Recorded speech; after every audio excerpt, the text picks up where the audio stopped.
Look what the testimony that you just shared, that you guys shared, Ned, whatever she said. Look what just happened. What do you feel? You haven't stopped crying yet. John, I need your help here. What do you feel, Mom? What happened? You came up, you had issues with your dad too. Yeah. It's like, I've always been going to church ever since then or whatever, but my mom and me started having some problems because I didn't look like my dad. How long you have been coming to church for? Like, all my life, but once I turned, I think 10, like, I separated and I ran away from home and I was living in the streets and I got involved with gangs and it feels good. Somebody go like this. I got involved with gangs and drugs and I needed money, so I guess I got into stripping and prostitution, and I always blame my dad for everything he did because he left me at a young age. My mom always beat the crap out of me because she said I look a lot like my dad, and every time she thinks I'm very reminded of my dad. So it just makes me hate him more.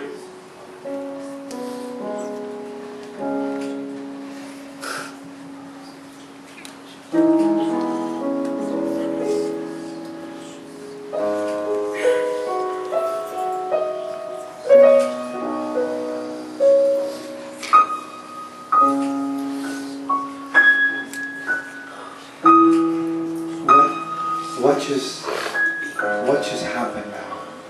I don't know, I just like feel relief and like before I couldn't even call him dad. I would call him my first name, but wherever he is, I just want to know that I forgive him for everything he did to me and my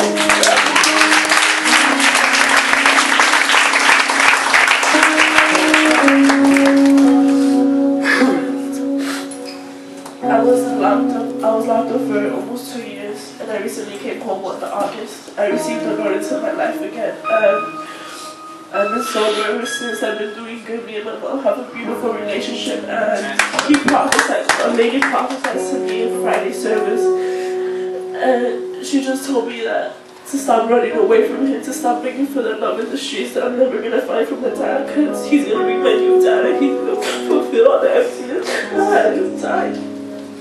And just to serve him and to like do his word, and now I'm just bringing more souls to his thing. I'm just like spreading the word through my school, and I brought Katia, which is my best friend, to church today, so she can have a glimpse of it. I just want to spread what he did for me because it just feels beautiful, and I just want to spread what I know to other people that I know are lost in this world. So wow. You said you proud of her? What happened to you? Why are you crying? You have never been to church before? Or? No. Ever since I was little, I never came back. How do you feel now, Mama? I feel good. What happened to you? You went in your chair and you started crying. Because I saw her. What's your name again? Katia. Katia. What do you feel? I didn't ever know that I felt that way towards my dad too, until I started realizing that he did leave me my mom when I was 2, and he never gave me an apology.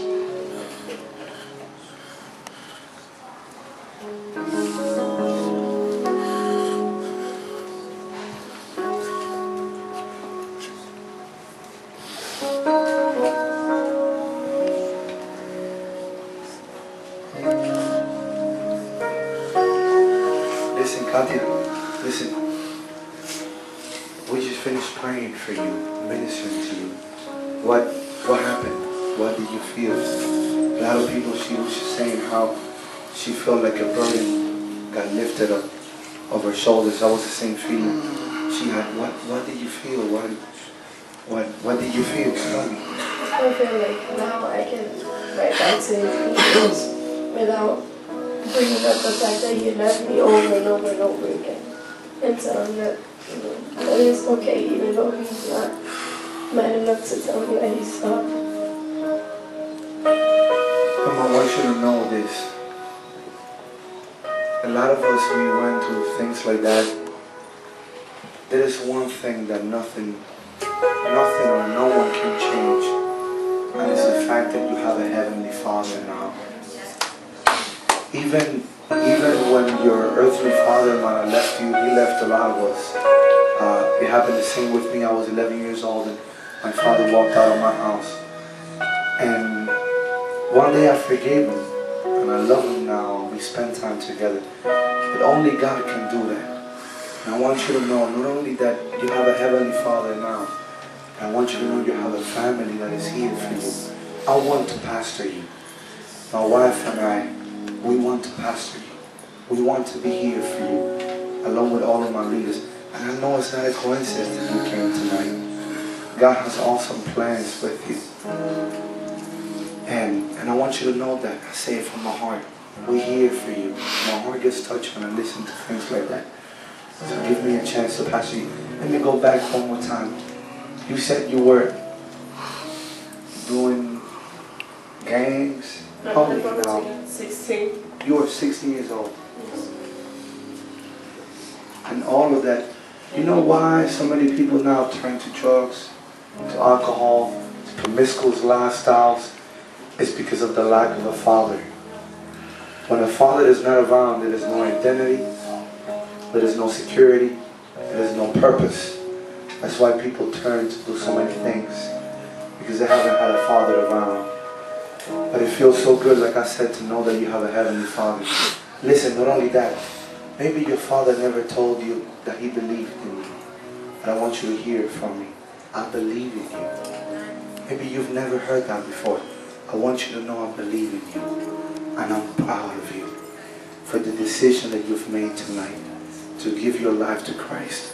But from now on, everything will change. Everything is going to be different.